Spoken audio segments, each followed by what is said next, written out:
Ready, guys? Okay. Okay, we're going to start with Dasher, and then we're going to go to Jed.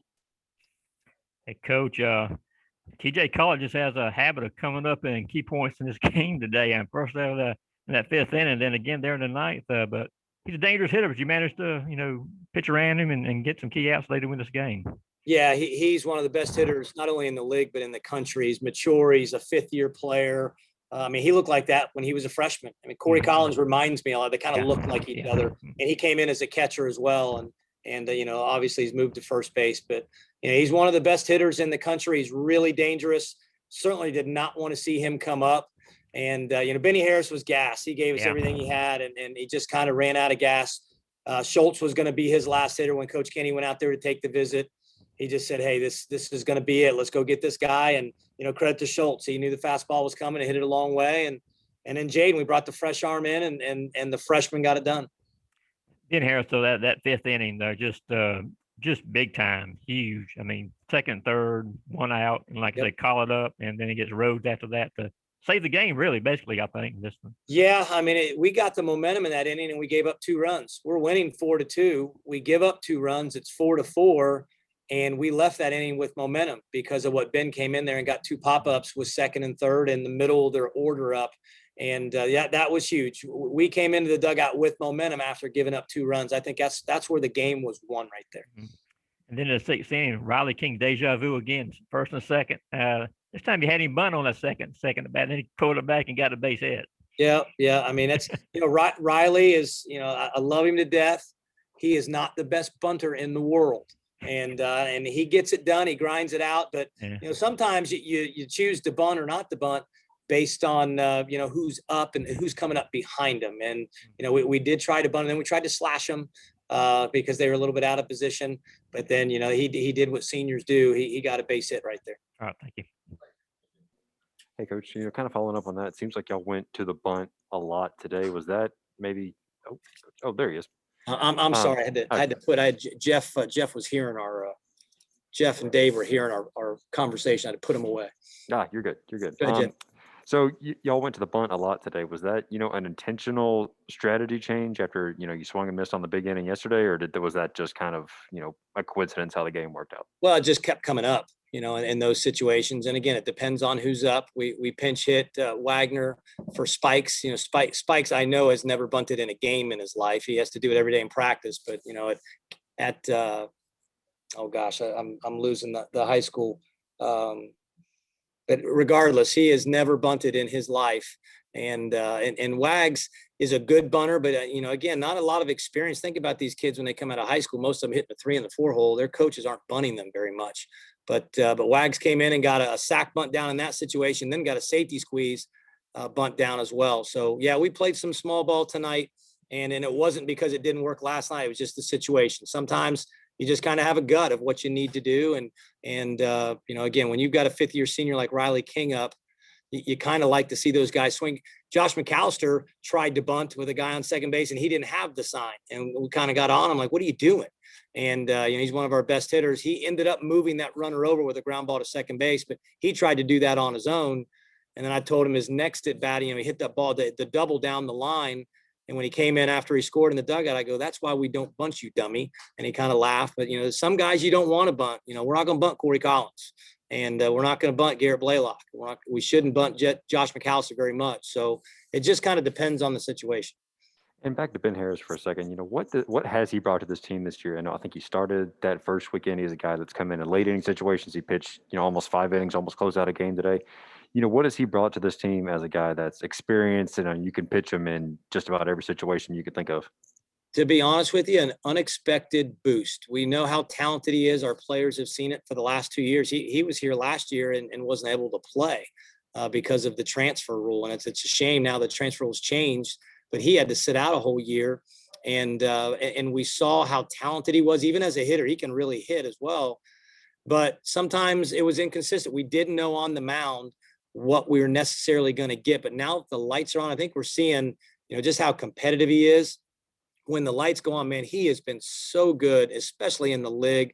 What he did at Vanderbilt last week, what he did here. At Texas A&M, he pitched his rear end off and got us to the 9th. So he's been awfully good. And you know, again, we didn't know what to expect, but man, it's been a really huge boost to our team to have him on the back end of our bullpen.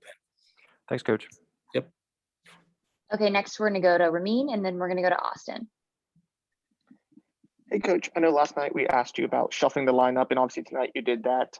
What made today the right day to make that move? Well, you know, again, Benny has been a little bit up and down, and we just felt like that, you know, moving him back in the order just to let him see the game a little bit more. And you know, Josh McAllister, it looks like he hadn't missed a beat. You know, he's injured, he's out for 2 weeks, and comes out and swings the bat well. We just didn't know how he was going to swing it. And but he's been awfully good. So probably keep him in the leadoff spot for now. And then Garrett Spikes has just earned the playing time. You know, he had 2 hits on Tuesday against Georgia State. He had a hit last night and a great at bat. You know, we'll have to see what we do tomorrow, but it's tough. You know, Garrett Blaylock has put himself back in that lineup with the way he's played. I mean, obviously he's been awfully good. So we've got some options tomorrow. We'll just have to figure it out. And what we've been able to do is build some depth with these injuries that we've had. We've been able to build some depth. And certainly in what we're able to do defensively, to bring in Buddy Floyd and bring in Chaney Rogers and do things like that makes our defense a lot better. In this series, you moved up Ryan and Jonathan starting today, and so maybe you shifted your bullpen game from what it was Friday in the past series to tomorrow. Does that change at all how you can utilize your bullpen, knowing you still have to go maybe extra innings and rely on some more arms later in the series than on a Friday? Not really. I mean, you're just trying to win every game as you play it early on. And, you know, the thing that changes is, you know, Benny Harris is out for tomorrow. Obviously, Jaden Woods will be available tomorrow. But when you have your bullpen day on Sunday, you don't know what you have until right now, maybe even tomorrow morning, to see how guys feel. But you know, when you throw that the first game, you have everybody available, and you do whatever you can. If you have to use Ben, you have to use Jaden, you do it in your bullpen game. But now the bullpen game is on the backside of it. So we'll just see what we got. We'll cut the kitchen sink game. We'll throw everything at them. Thanks, Coach. Yep. Hey Scott. So especially I think it was the last either 4 or 5 at bats, like the leadoff hitter reached base in each inning. When you know in the second and third, you know, went through a little slump there at the plate. How important was it? I know it's always especially important for the leadoff batter to get on base, but especially in that moment, was it that you know you could have some leadoff success at the plate?